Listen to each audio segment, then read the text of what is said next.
Hello students, आज है 6 अगस्त 2018 और आज से जो भी मोस्ट इंपोर्टेंट करंट अफेयर बन पाया है वो मैं लेकर आया हूं। अगर आप ऐसे ही डेली करंट अफेयर देखना चाहते हैं तो हमारे चैनल को सब्सक्राइब कर लीजिए और इस तरह के बेल आइकन को प्रेस कर दीजिएगा ताकि जो भी वीडियो अपलोड करूंगा उसका नोटिफिकेशन आपको मिल जाएगा। वीडियो पूरा देखिएगा, पसंद आएगा तो एक लाइक जरूर कर दीजिएगा।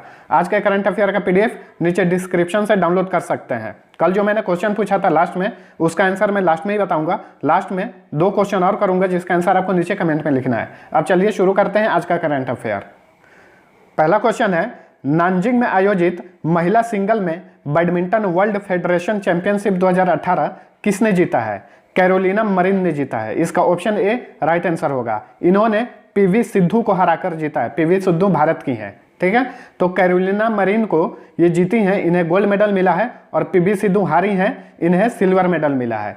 तो एक चीज यहाँ पे आपको ध्यान देने की जरूरत है, महिला सिंगल में, ठीक है। आगे मैं दिखा रहा हूं आपको महिला डबल में किसने जीता है। तो यहाँ पे ये ध्यान रखिए, महिला सिंगल में कैरोलिना मरिन ने जीता है। कैरोलिना मरिन जो है स्पेन की रहने वाली हैं। अब अगला क्वेश्चन देखते हैं। यहाँ पे महिला युगल का बात हो रहा है। 2 नंबर क्वेश्चन है, महिला युगल में विश्व बैडमिंटन फेडरेशन चैंपियनशिप 2018 किसने जीता है? तो ये जीते हैं मायू मात्सुमोतो और वकाना नागाहारा। इसका ऑप्शन बी राइट आंसर होगा, ठीक है। और ये दोनों कहाँ के रहने वाले हैं? जापान के रहने वाले हैं। और इन्होंने किसको हराया? ये जो है किसको हराए? इसको हराए। ये भी जापान के ही हैं। युकी फुकुशिमा और सायाका हिरोटा को इन्होंने हरा दिया है। तो इस क्वेश्चन का आंसर आपका बी होगा। यहाँ पे आपको नीचे दिखा रहा हूँ इंपॉर्टेंट चीज, इसको आप नोट कर लीजिए या स्क्रीनशॉट ले लीजिए या फिर PDF डाउनलोड करके बाद में देख लीजिएगा। यहाँ पे देख लीजिए, हम लोग ऊपर बात किए हैं महिला एकल में और उसके बाद महिला युगल में। अब यहाँ पे बात करिए मिश्रित युगल में, ठीक है। मैं क्वेश्चन नहीं बनाया हूँ, नीचे डाल दिया हूँ, देख लीजिए। मिश्रित युगल में छेंग सिवेई और हुआंग याकियोंग जीते हैं। किसको हराकर? वांग यिलू और हुआंग डोंगपिंग को हराकर मिश्रित युगल में ये लोग जीत गए हैं, ठीक है। और ये कहाँ के हैं? चीन के रहने वाले हैं। आगे देखिए पुरुष युगल। पुरुष युगल में जीता है ली जुनहुई और लिू येचन, विजेता रहे हैं पुरुष युगल में। ये भी चीन के हैं, ये भी ध्यान में रखिएगा। बहुत सारे स्टूडेंट्स हमसे पूछ रहे थे, सर पढ़ते हैं लेकिन याद नहीं रहता है। आपको मैं करंट अफेयर याद करने का एक ट्रिक बता देता हूं। जैसे कि अभी मैं वीडियो बना रहा हूं, वीडियो आप देख लीजिए, ठीक है, और PDF डाउनलोड कर लीजिएगा। और PDF आप मत देखिएगा, अभी एक दिन लेट करके देखिएगा। जिस दिन आप वीडियो देखिए उसका PDF एक दिन लेट करके देखिए, ठीक है। तो दूसरी बार रिवीजन हो जाएगा। फिर मैं संडे को लेके आता हूं टेस्ट, वो दे दीजिए। तो इस तरह से आपका तीसरी बार रिवीजन हो जाएगा। तो 3 बार रिवीजन होने के बाद आपको आसानी से कोई भी करंट अफेयर याद हो जाएगा, ठीक है। तो ये ट्रिक फॉलो करिए आप। पहले वीडियो देखिए, PDF डाउनलोड करके एक दिन बाद देखिए। अब चलिए तीसरा क्वेश्चन देखते हैं। किस भारतीय गोल्फर ने यूरोपीय टूर का फिजी इंटरनेशनल 2018 का खिताब जीत लिया है?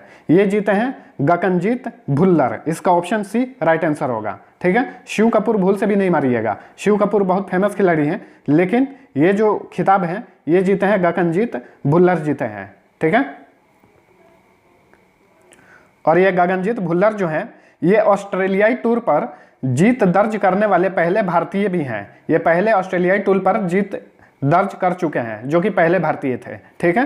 ये फिजी आप देख रहे हैं, यहाँ पे फिजी एक कंट्री है छोटा सा, ऑस्ट्रेलिया के पास है। फिजी की राजधानी कहाँ पर है? फिजी की राजधानी है सुआ, SUVA, सुआ। और यहाँ के प्रेसिडेंट हैं जॉर्ज कॉनरोट, जॉर्ज कॉनरोट, ठीक है। अब अगला क्वेश्चन देखते हैं। अगला क्वेश्चन है 4था नंबर। भारतीय संविधान का अनुच्छेद 35A किस राज्य से संबंधित है? ठीक है। हाल ही में यह अनुच्छेद जो है बहुत ज़्यादा न्यूज में रहा है, इसलिए मैं इसको डाल दिया हूँ। महत्वपूर्ण क्वेश्चन है ये आने वाले एग्जाम्स के लिए। 35A किस राज्य से संबंधित है? जम्मू कश्मीर से। जिस तरह अनुच्छेद 370 जम्मू कश्मीर से संबंधित है, विशेष राज्य का दर्जा देता है, उसी के तहत अनुच्छेद 35A को जम्मू कश्मीर के लिए रखा गया है, ठीक है। और ये क्या है इसका डिटेल्स मैं नीचे लिख दिया हूँ, ध्यानपूर्वक पढ़ लीजिए और PDF डाउनलोड करके वहाँ पे भी ध्यानपूर्वक पढ़ लीजिएगा। पढ़ते हैं। 14 मई 1954 को राष्ट्रपति राजेंद्र प्रसाद के आदेश पर संविधान में एक नया अनुच्छेद 35A जोड़ा गया। यह अनुच्छेद जम्मू कश्मीर के अस्थायी निवासियों को परिभाषित करता है। वर्ष 1956 में जम्मू कश्मीर का संविधान बना था। ठीक है, ये भी ध्यान में रखिए, 1956 में जम्मू कश्मीर का संविधान बना था और इसके तहत कहा गया कि अस्थायी नागरिक वह व्यक्ति है जो 14 मई 1954 को राज्य का नागरिक रहा हो या इसके 10 वर्ष पहले से रह रहा हो। ठीक है, अनुच्छेद 35A में कहा गया है कि बाहरी व्यक्ति जम्मू कश्मीर में प्रॉपर्टी नहीं खरीद सकता है। यहाँ पर यानी कोई जायदाद वहाँ पे अस्थायी रूप से नहीं खरीद सकता है। यह मुद्दा उन लोगों से जुड़ा है जो खास करके 1947 से जम्मू कश्मीर में रह रहे हैं। ठीक है, तो ये बहुत ही ज़्यादा न्यूज में है, तो जम्मू कश्मीर से रिलेटेड है, तो कहीं से भी आपको क्वेश्चन घुमा फिरा के पूछ सकता है। यहाँ पे ये डेट भी याद रखिए, 1956 में जम्मू कश्मीर का संविधान बना था, ये भी डेट याद रखिए। ठीक है, तो इस तरह से चीज़ें आप याद रखिए, ये अनुच्छेद भी याद रखिए, अनुच्छेद 35A। अब अगला क्वेश्चन देखते हैं, किस देश ने चीन को पछाड़कर दुनिया का दूसरा सबसे बड़ा शेयर बाजार बन गया है? ठीक है, तो जापान, इसका ऑप्शन ए राइट आंसर होगा। जापान ने चीन को पीछे छोड़ दिया है। अब तक चीन दूसरे नंबर पे था, अब जापान दूसरे नंबर पे आ गया है और चीन तीसरे नंबर पे आ गया है। लेकिन अब बात उठता है, पहला सबसे बड़ा शेयर बाजार है वो कौन है? अमेरिका का। ठीक है, अमेरिका। लेकिन इस क्वेश्चन का आंसर होगा ऑप्शन ए।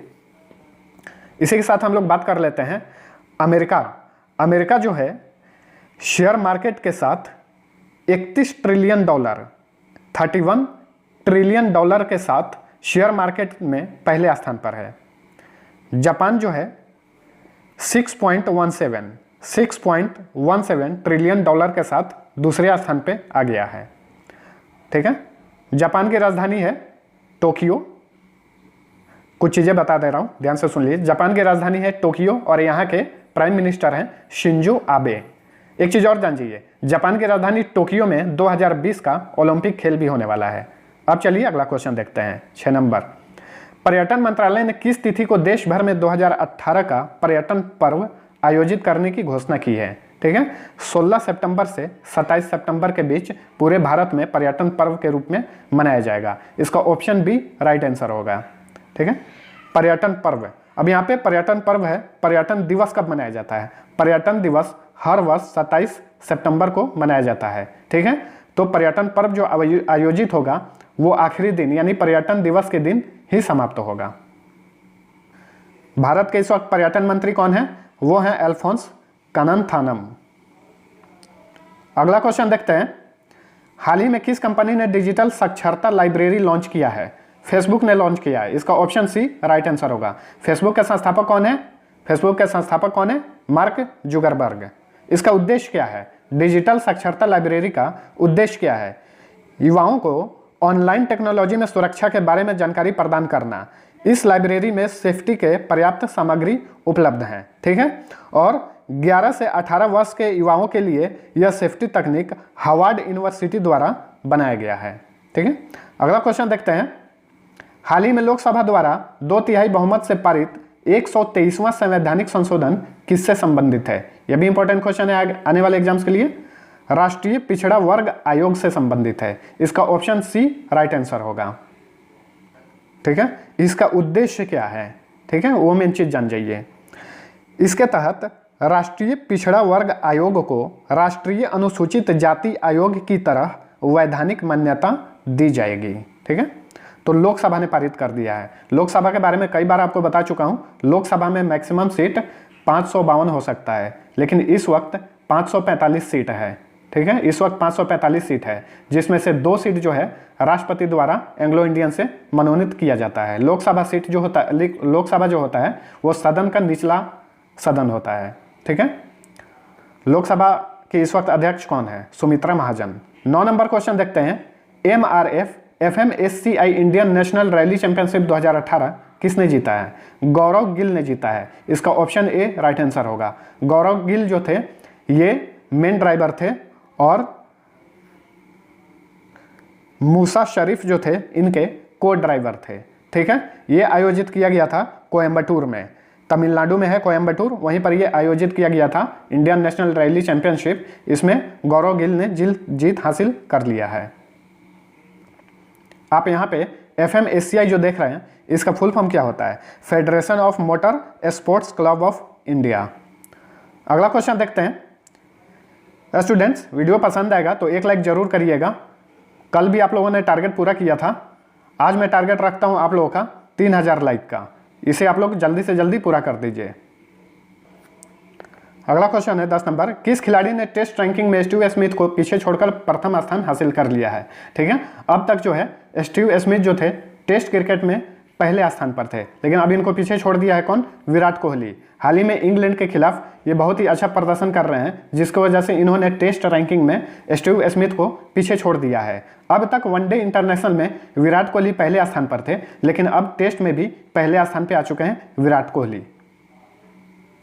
ये था हमारा आज का करंट अफेयर। इसका PDF नीचे डिस्क्रिप्शन से डाउनलोड कर सकते हैं आप। एक लाइक करना नहीं भूलिएगा। अब चलिए कल के प्रश्न का उत्तर देख लेते हैं। कल का पहला प्रश्न था, केंद्र सरकार ने हाल ही में किस योजना के तहत गरीब परिवारों को 5 करोड़ मुफ्त LPG कनेक्शन प्रदान करने का लक्ष्य हासिल कर लिया है? उज्ज्वला योजना के तहत। इसका ऑप्शन ए राइट आंसर था। सभी लोगों ने सही उत्तर दिया था। दूसरा क्वेश्चन था, उच्चतम एवं उच्च न्यायालयों के न्यायाधीशों को हटाने की विधि किस देश की संविधान से लिया गया है? अमेरिका के संविधान से लिया गया है। ठीक है, इसका ऑप्शन ए राइट आंसर था। बहुत सारे लोग आयरलैंड मार रहे थे। ठीक है, बहुत सारे लोग आयरलैंड मार रहे थे। आयरलैंड नहीं होगा, इसका उत्तर अमेरिका होगा।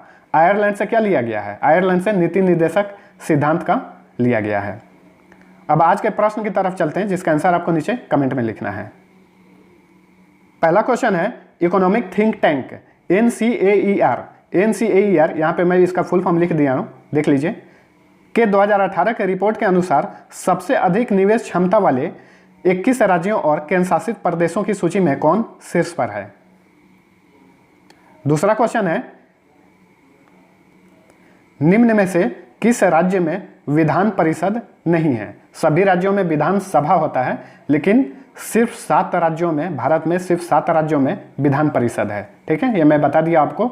अब ये बताइए कि किस राज्य में, इन चारों राज्यों में किस राज्य में विधान परिषद नहीं है? उत्तर आपको कमेंट में लिखना है। जो लोग नए हैं सब्सक्राइब कर लीजिए। आप मुझे इंस्टाग्राम पे भी फॉलो कर सकते हैं। कोई चीज़ पूछना चाहते हैं तो आप वहाँ पे मैसेज कर सकते हैं।